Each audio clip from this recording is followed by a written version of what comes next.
materi kali ini kita akan membahas tentang wanita usia subur.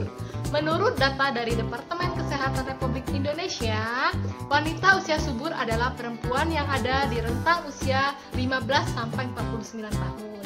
Perempuan yang ada di rentang usia ini masuk ke dalam kategori usia reproduktif. Statusnya juga beragam, ada yang belum menikah, ada yang udah menikah, ataupun janda. Wanita usia subur memiliki organ reproduksi yang masih berfungsi dengan baik.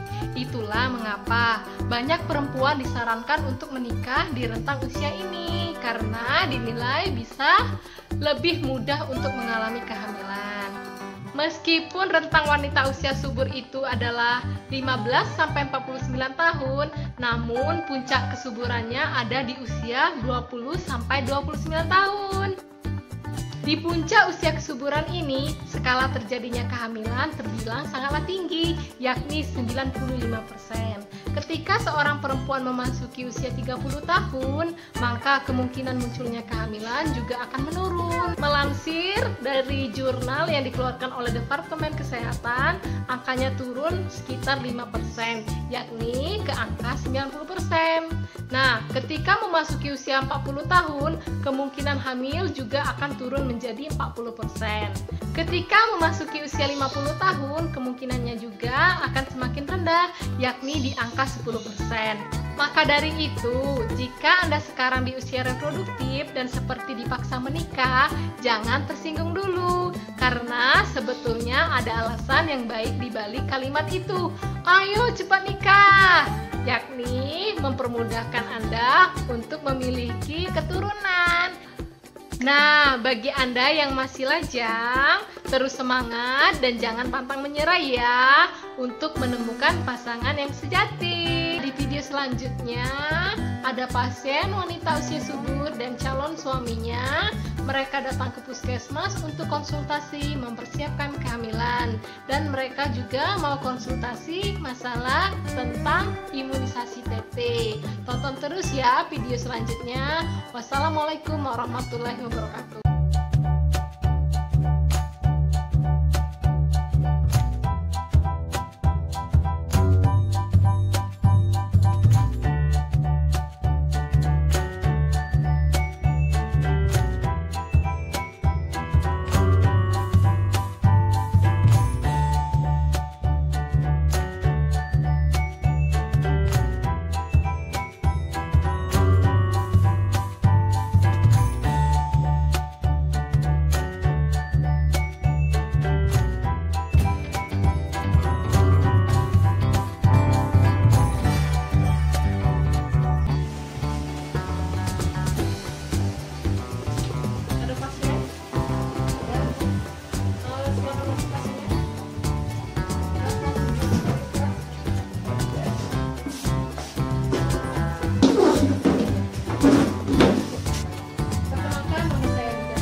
Baiklah Mbak, sebelum suntik TT, saya akan menjelaskan 10 hal yang perlu diperhatikan saat kalian nanti ingin merencanakan kehamilan. Yang pertama, mempersiapkan mental dan finansial, karena memiliki anak merupakan komitmen seumur hidup. Mental dan finansial merupakan faktor penting saat merencanakan kehamilan. Yang kedua, mempersiapkan berat badan normal. Kelebihan berat badan atau obesitas sebelum hamil dapat meningkatkan risiko Anda mengalami komplikasi saat hamil seperti tekanan darah tinggi, diabetes gestasional saat kehamilan.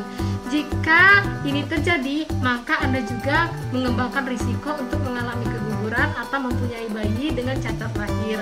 Selain itu, kelebihan berat badan juga dapat menurunkan tingkat kesuburan Anda sehingga Anda akan lebih sulit untuk hamil. Tidak hanya kelebihan berat badan, kekurangan berat badan pun dapat menjadi masalah ketika Anda sedang merencanakan kehamilan. Mbak mungkin akan mengalami siklus menstruasi yang tidak teratur ketika Mbak memiliki kekurangan berat badan. Dapat mengalami morning sickness yang lebih parah atau sering disebut dengan hyperemesis gravidarum. Nah, hyperemesis gravidarum ini dapat menyebabkan ibu hamil kekurangan nutrisi.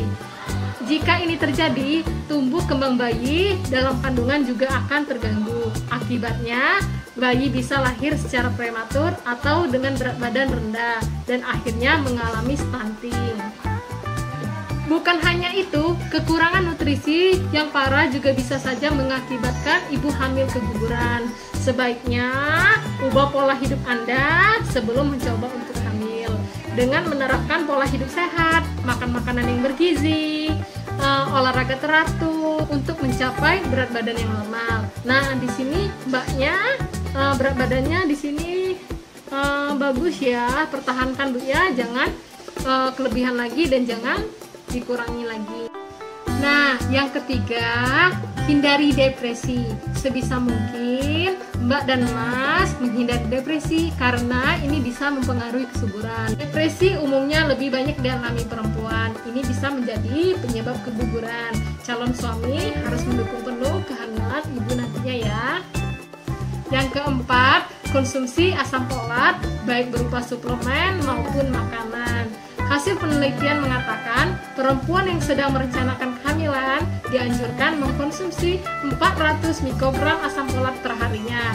Setidaknya 1 bulan sebelum kamu hamil sampai akhir kehamilan di trimester pertama, mengonsumsi asam folat mampu mengurangi risiko mengandung bayi cacat tabung saraf seperti spina bifida hingga 50-70% dan juga mencegah bayi cacat lahir. Makanan yang mengandung asam folat itu salah satunya seperti buah alpukat, brokoli, ikan, kacang-kacangan, dan sayuran hijau. Yang kelima, catat jadwal ovulasi. Kamu bisa memulai mencatat periode menstruasi untuk mengetahui masa subur. Biasanya masa subur tandanya bisa dilihat dari suhu basal tubuh. Perempuan memiliki suhu normal 35,5 derajat Celcius sampai 36 derajat Celcius saat ovulasi. Suhu tubuh naik menjadi 0,5 derajat Celcius. Mbak juga bisa memperhatikan lendir serviks. Tandanya terdapat cairan bening lengket di vagina yang berfungsi mempercepat jalannya sperma. Masa subur setelah haid adalah masa-masa yang paling dinanti oleh setiap pasangan suami istri. Kenapa? Karena masa ini adalah masa yang terbaik jika ingin melakukan hubungan seksual, guna terjadinya pembuahan di dalam rahim. Sayangnya, banyak perempuan belum paham atau tahu apa itu masa subur dan kapan tepatnya masa subur itu terjadi.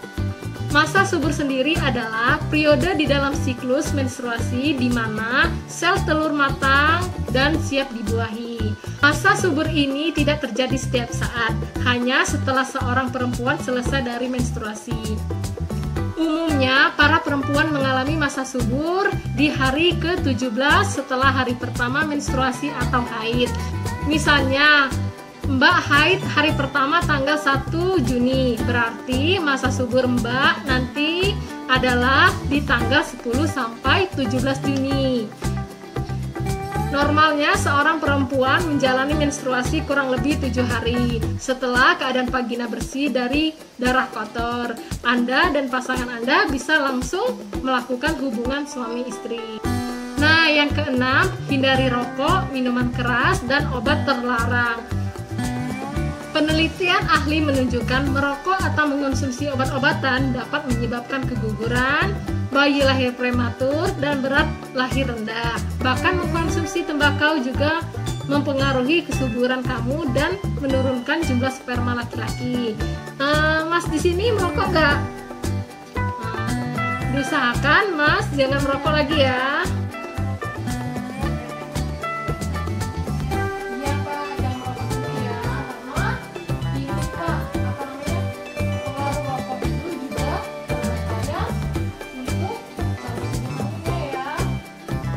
Yang ketujuh, siapkan makanan bergizi. Mulailah memilih makanan yang bergizi bergizi dan bernutrisi. Perbanyak makan kacang-kacangan dan biji-bijian. Makanan yang tinggi protein seperti daging. Minimal 2 cangkir buah dan 2,5 cangkir sayuran per hari. Menjadi menu wajib untuk kamu. Sediakan makanan tinggi kalsium di lemari pendingin seperti susu dan yogurt. Yang kedelapan, selektif mengonsumsi ikan yang mengandung tinggi merkuri. Ikan memang menjadi sumber asam lemak omega 3, paling baik untuk pertumbuhan otak janin. Tetapi, beberapa ikan mengandung kadar merkuri yang cukup tinggi. Sebaiknya hindari jenis ikan seperti ikan hiu, ikan todak, dan ikan albacore tuna jauh-jauh hari sebelum Anda merencanakan kehamilan. Karena kadar merkuri yang masuk ke dalam tubuh dapat menumpuk. Kadar merkuri tinggi dalam tubuh saat kehamilan dapat menyebabkan Anda mengalami keracunan dan juga dapat membahayakan bayi di dalam kandungan. Yang kesembilan, batasin kafein. Tidak ada konsensus yang menyebutkan seberapa banyak asupan kafein yang aman selama hamil. Namun, para ahli sepakat bagi perempuan yang sedang merencanakan kehamilan untuk menghindari kopi. Konsumsi kafein berlebih dikhawatirkan mempengaruhi kesuburan. Sebaiknya konsumsi 200 mg saja atau setara dengan secangkir kopi kecil. Yang ke-10, waspadai infeksi. Infeksi adalah hal yang ditakutkan nggak terkecuali bagi perempuan yang telah mengandung. Buat ibu yang sedang merencanakan kehamilan, hindarilah daging dan ikan mentah, telur setengah matang, karena bisa saja mengandung bakteri Salmonella dan E. coli. Makanan tersebut merupakan sarang bakteri yang menyebabkan listeriosis, yaitu penyakit yang mengakibatkan keguguran atau bayi lahir mati. Pastikan untuk sering mencuci tangan saat akan menyiapkan makanan. Pakailah sarung tangan saat berkebun dan membuang sampah. Jauhi kucing dan hewan yang sangat mungkin terkontaminasi toksoplasma, karena hal ini berbahaya bagi perkembangan janin. Nah, itulah beberapa persiapan yang perlu diperhatikan saat sedang merencanakan kehamilan. Jika Mbak dan Mas sudah melakukan persiapan terbaik menjelang kehamilan, kemungkinan peluang untuk berhasil tentu lebih besar. Mungkin hanya itu saja Mbak dan Mas yang dapat saya sampaikan tentang masalah mempersiapkan kehamilan. Sekarang saya akan menjelaskan tentang manfaat suntik dari imunisasi tetanus toksoid atau sering disebut dengan suntik catin. Yang pertama, mencegah infeksi tetanus pada vagina. Manfaat suntik tetanus sebelum menikah sebenarnya sudah bisa dirasakan oleh wanita sejak malam pertama. Suntik tetanus bisa mencegah infeksi bakteri Clostridium tetani, bakteri penyebab tetanus pada vagina, saat melakukan hubungan intim untuk pertama kalinya. Yang kedua, mencegah tetanus pada ibu hamil. Memberikan suntikan tetanus juga dapat membuat seorang ibu hamil memiliki kekebalan terhadap bakteri tetanus, terutama ketika menjalani persalinan yang memerlukan episiotomi atau gunting vagina. Yang ketiga, melindungi bayi baru lahir dari tetanus. Calon pengantin wanita dan ibu hamil yang telah mendapatkan suntik tetanus juga akan memberikan perlindungan pada bayi yang baru lahir. Kekebalan yang didapatkan oleh seorang ibu terhadap bakteri penyebab tetanus juga akan melindungi bayi dari penyakit tetanus yang mungkin terjadi akibat prosedur pemotongan tali pusat. Nah, sekarang ibu suntik tete dulu ya di poliimunisasi.